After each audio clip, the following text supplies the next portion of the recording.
I really, really believe that, LinkedIn is a huge positive for people working in any industry who want to grow their networks, but maybe don't have the ability all the time to be able to go out to loads and loads of events.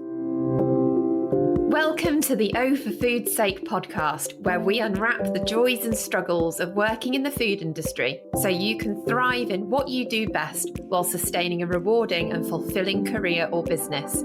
We are your hosts, Lucy Wager, food industry consultant, and Amy Wilkinson, food industry coach.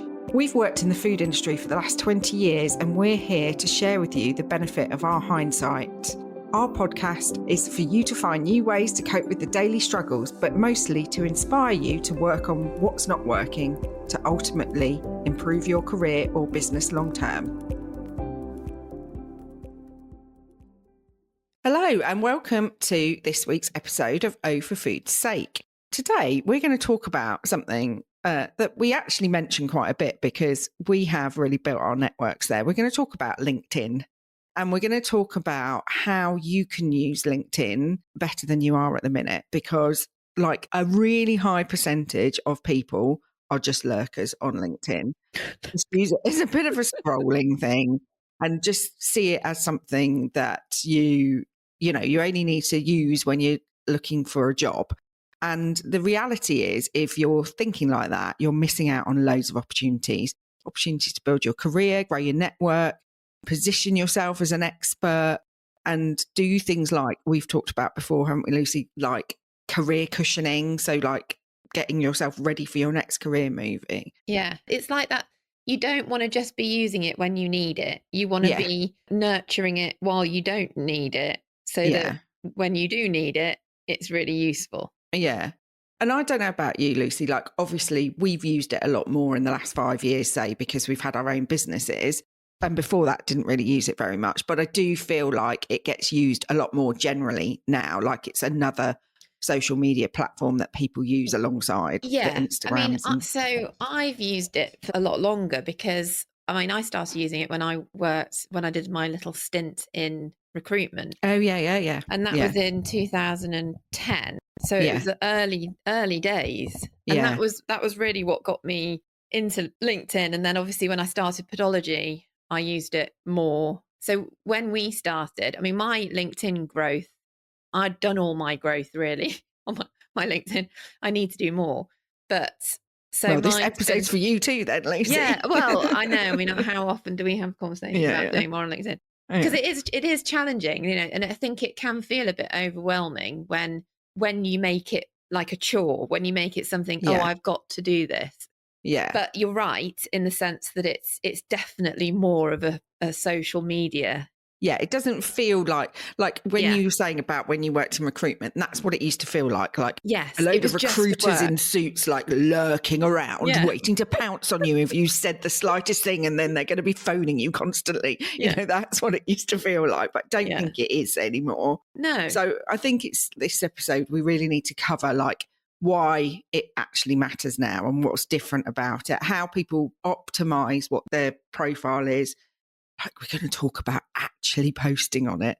I can't remember. I should have looked up stats. I never look up stats, do I? I'm just so not a numbers person, but it's a tiny, tiny percentage of people that are actually on the platform that actually post. Oh, really? Yeah, tiny. It's funny though, because the thing that I think is really powerful about LinkedIn is that it's for us as people in the food industry, there's such a wealth of experience and information within it. And I had this conversation with one of my clients who I know she'll comment on my post. And I said to her, you've got to be more visible. You've got to post more stuff. And she's been posting more stuff and she posts really interesting things. And I was like, yes, you started doing it. It's brilliant because she's getting loads of interaction and she's a wealth of knowledge. Well, and that's the thing you do, because not actually that many people post. And I think you've hit the nail on the head there, really, Lucy. Like actually, the food industry in particular is very relationship driven. So, if you think about it as buyers, suppliers, manufacturers,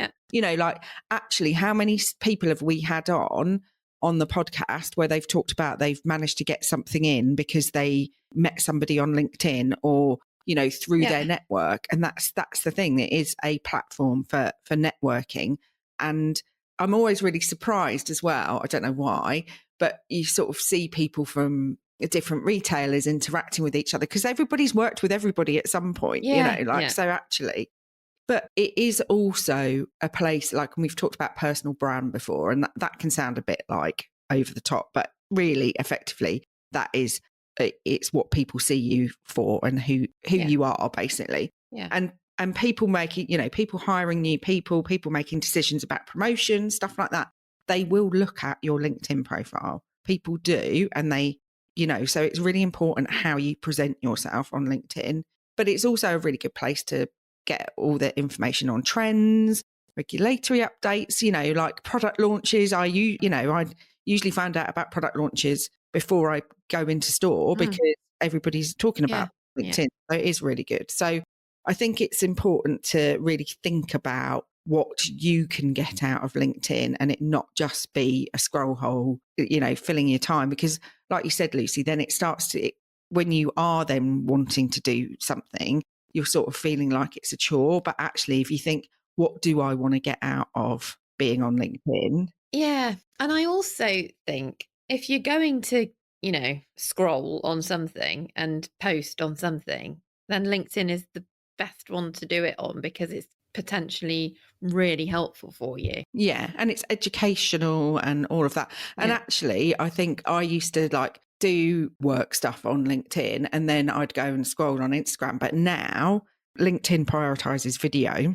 So you actually have still got that dopamine hit. Right? You can scroll through videos, but they tend to be more like work related stuff. But I think actually what you were saying about that client that you're working with, a real starting point is just starting to comment on people's posts, because I think there can be a real fear of writing your own posts.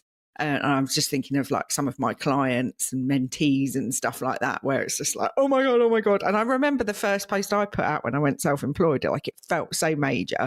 We think everybody's looking at us and it turns out that nobody really cares. But if you just want to start making yourself visible and start to build relationships, just starting to comment on people's posts. So don't just scroll by, don't just like it, actually just write a couple of lines. And because what happens is the algorithm starts to pick up that content is stuff that you're interested in. So it will put more of that stuff in your feed, but it will also pop up on other people's and they'll have a look on your profile. And, so you're starting to build that yourself. Yeah. And I think don't underestimate the impact of commenting on somebody else's post. So we know, don't we, that when somebody comments on our posts, if it's someone that we don't know, it's like, oh, this is interesting. That's caught their attention. Let's have a look at them. And so you suddenly become interesting to someone that you might not know. Yeah. So if you're doing that to people who you admire in the industry, it's a really good way of broadening your network. Yeah. So definitely start commenting on people's things. But then I think let's talk about that fear of posting. So I think a lot of people have this kind of fear of, what if I say the wrong thing? What if I put a post out there and nobody likes it? It's almost like a popularity contest thing. It feels a bit exposing, doesn't it? A lot of people worry about that they've not qualified enough or they're going to sound silly. All of those things. And actually, the reality is nobody is really thinking like that. Yes, there's people out there that are not very nice people, but you're not worried about those people anyway. Generally, people are lovely and supportive and nice. And if you've not posted forever and then you post, people are going to like your post because they'll be like, oh, look, so-and-so's popped up. That's exciting. And I think there's something about reframing in your mind.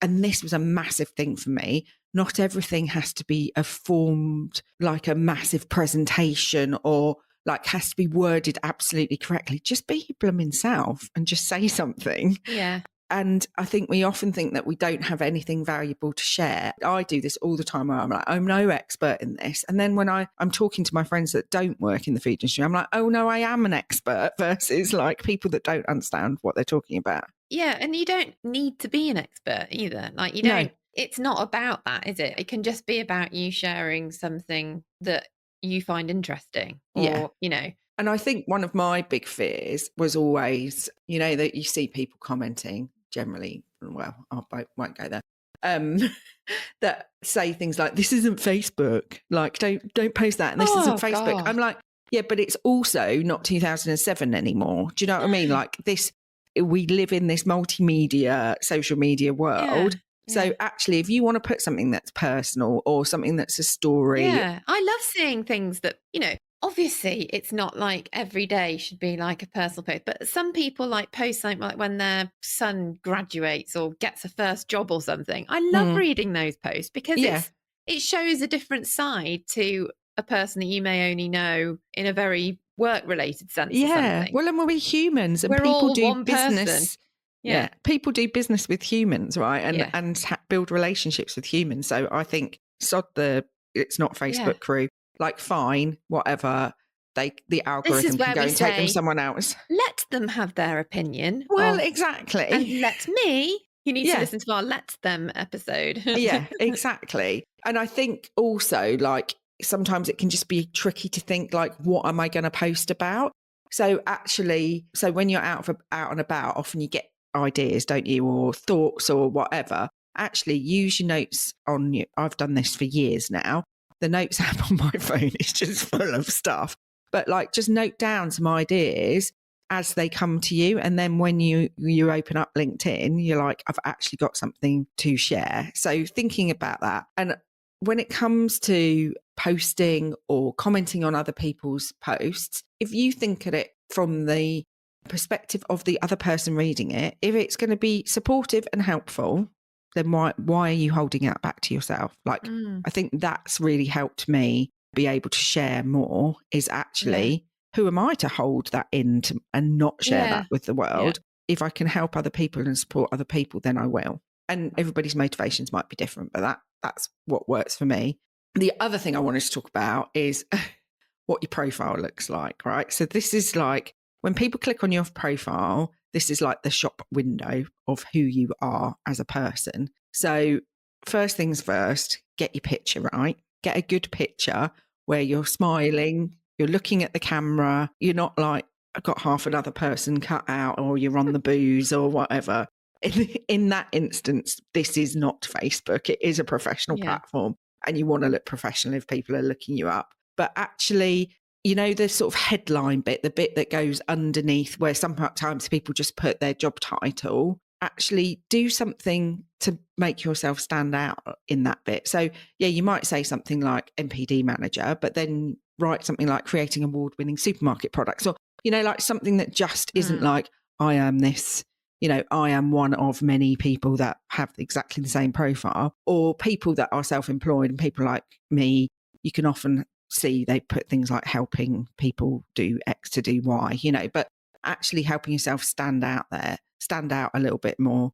Your LinkedIn banner, just get rid of that grey, dull, boring banner and put something up there that like reflects your personality or the business you work with. Like, you just want to make it look nicer, really, but making sure that it's really clear, really relevant. You can use things like Canva now, there's templates in there for free, and you can just make it, whatever you want. And your business might have one that you could use.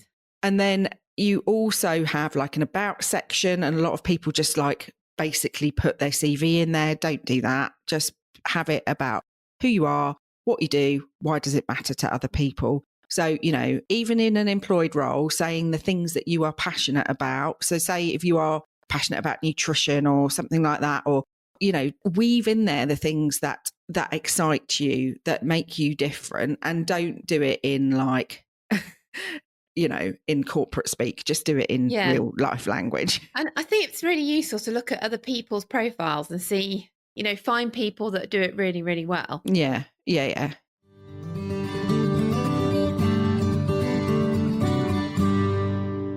All right, folks, we're going to take a quick breather here to hear from our fantastic sponsors. They help keep the podcast going, so don't go anywhere. We'll be right back. Ensuring food safety and quality is crucial. That's why businesses trust Microsearch Laboratories, part of the IFP Labs Group. UCAS-accredited Microsearch offers microbiological, nutritional and allergen testing for food, drink and water, delivering fast results and expert support. With over 30 years of experience, trusted by leading manufacturers and retailers, and a commitment to sustainability, Microsearch is your partner in product safety. Visit micro-search.co.uk to learn more. As we all know, the food industry never stands still, and it's not getting any easier. More pressure, tighter deadlines, and endless spreadsheets. Sound familiar? Point 74 is the perfect solution for cutting through today's product development challenges, enabling teams to create, cost, comply, and collaborate with ease. Used by 1 in 5 of the UK's top food manufacturers and 2 of the top 5 retailers, it's the software behind the label of your favourite food products, delivering improved quality, margins and processes, all in one seamless system. And we're back. Thanks for sticking with us. Let's dive right back in.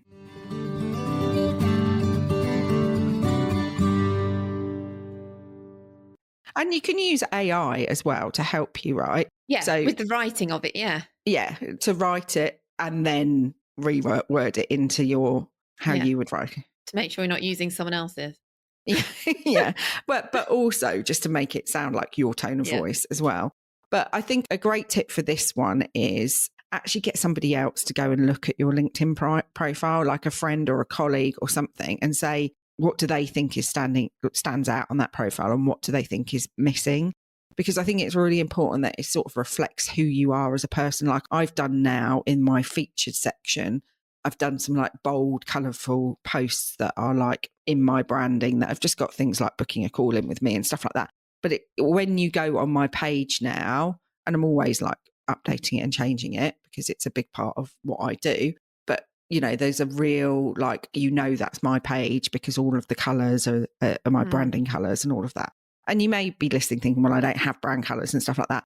But the point I'm making is to make it stand out and just be different to the norm of everybody else's. But once you've done all of that, because if you are going to start posting on LinkedIn and hopefully you're thinking, oh, maybe I could share a little bit, because actually what you're going to get from it is you're going to get more opportunities. You're going to meet new people. You're going to have interesting conversations. You need to have your profile optimized because people are going to start looking on it, but then you can start posting. So what do you post? This is the thing, isn't it? So I thought it's useful to break it down into some of the stuff that might be really useful to think about. So behind the scenes stuff, so a day in the life stuff can be quite good. Or, like sometimes, Lucy, you post pictures, don't you, of you like in your kitchen developing a product, or, in a hairnet in the factory or outside a retailer, all of that sort of stuff. Like it's relatable to other people and it reminds people what you do on a day-to-day basis. And I think they're the things that you think, well, nobody's going to be interested in this. But they're the things that, like a selfie in a hairnet, you get like a lot of interaction. I think one of my most interacted posts is about when I posted a picture of my Thermomix and talked about my Thermomix. Like people in PD love talking about, what we do. So they're great posts. Yeah. And then I think stuff about industry trends, even if you're like sharing an article you've read somewhere or something, but like talking about the hot issues that are going on. So things like EPF or inflation or whatever is affecting you in your day to day. But then that, that gives you a level of credibility that you're staying up to date with what the industry insights and trends are. People love a lessons learned post and people like honesty. Like we don't all want to be this polished, everything's perfect all the time. And I'm delighted to say that, and I'm excited to actually sometimes real life happens. So, you might not want to share that you've had a product disaster yesterday, but you might share that there was a product launch disaster 5 years ago or 10 years ago, and what were the lessons that you learned from it? I always think about, I sometimes share about when the watermelon pieces wouldn't fit in the pack. Yeah. And I ended up crying in the factory. It's stuff like that, because actually that helps people see that you're human, but actually provides some helpful learnings for people as well. And makes other people not feel so alone as well. Yeah. Well, because I think one of the things that I know one of the things that puts me off when I go into like a dark, when I avoid LinkedIn, is because sometimes I find it really difficult reading all of the I've been done this and this is amazing and isn't this a success? And I just find it really that positive. What's it called? Toxic positivity. That's it. Toxic positivity, I think, is a problem on social media in general. Yeah.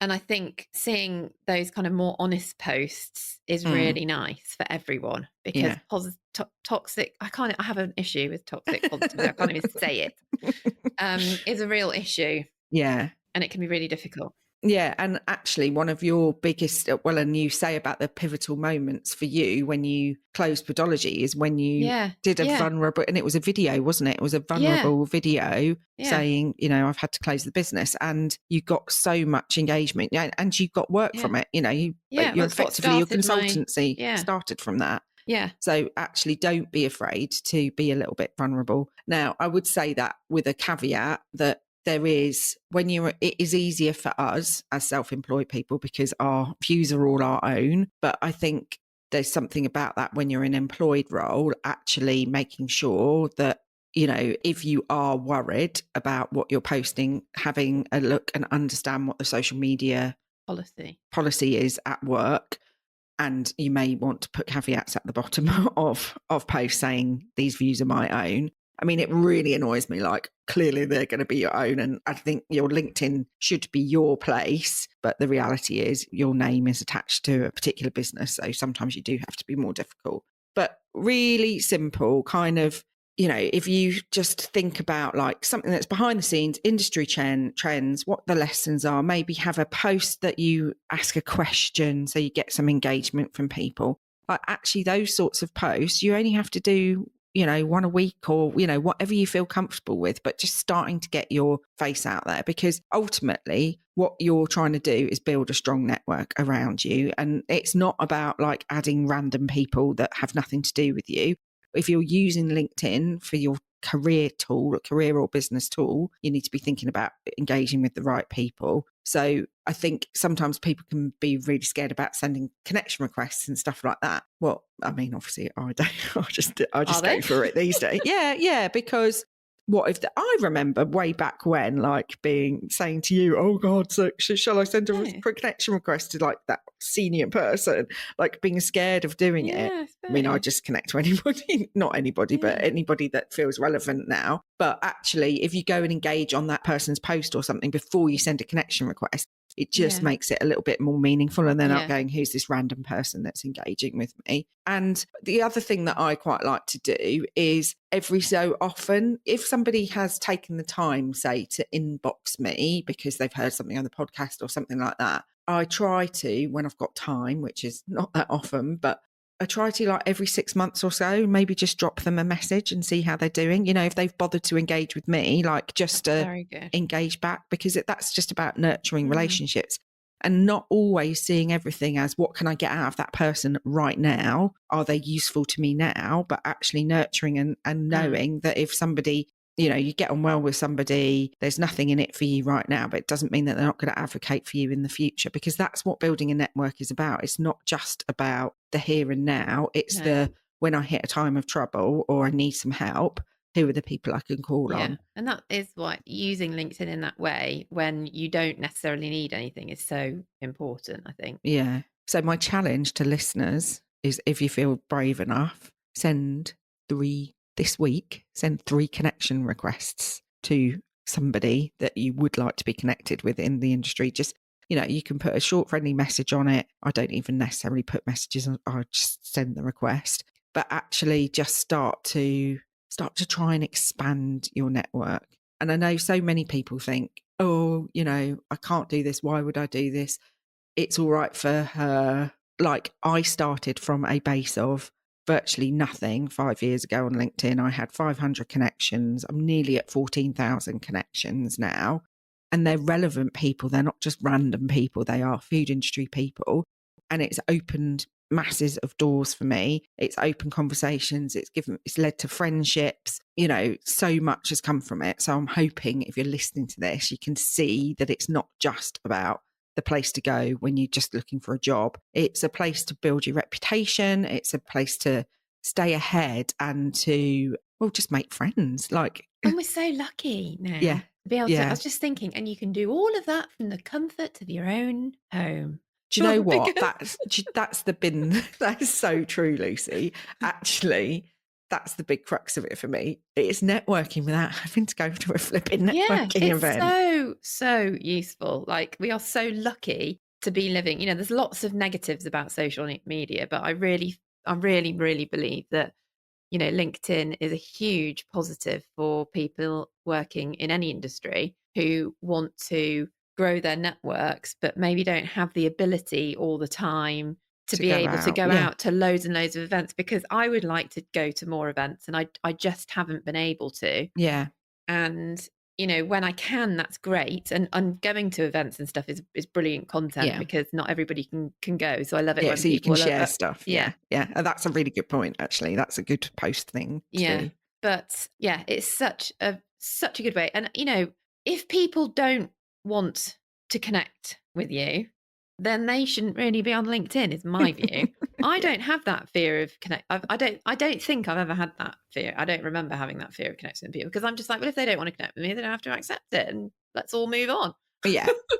But we can make it personal, can't we? Yeah, like, definitely. Actually, it's not personal. It's totally their thing. So I know there's people out there that say that they will not connect with somebody on LinkedIn unless they know them personally. That's I don't get it. They're not using LinkedIn in the way that we're talking about using it, though. And that's fine. So, like, everybody can use it differently. But what we have found is it's really, really helpful if you're just a bit brave and you put yourself out there a bit. So in summary, the tips that we shared today were actually start engaging in conversations. So don't just like posts, actually comment on them. So your challenge is to comment on at least one thing today or this week. Ask somebody to have a look at your profile and give you feedback on it, and think about optimizing your profile to make it a little bit more interesting. And think about, what if you were to start posting, what are the things that are interesting in your day-to-day work, and start using your phone notes to jot some of those down so that you're ready when you're ready to post on LinkedIn, and start sending some connection requests. Start building your network on LinkedIn. I just wanted to share, sorry, I think I was distracting Amy then because I was just typing. But I was trying to find the Gary, I can never say his name, Gary V. It's the $1.80 strategy for LinkedIn, which I think we shared before, but it's a really, really good technique and kind of takes what you were just saying to like the next level.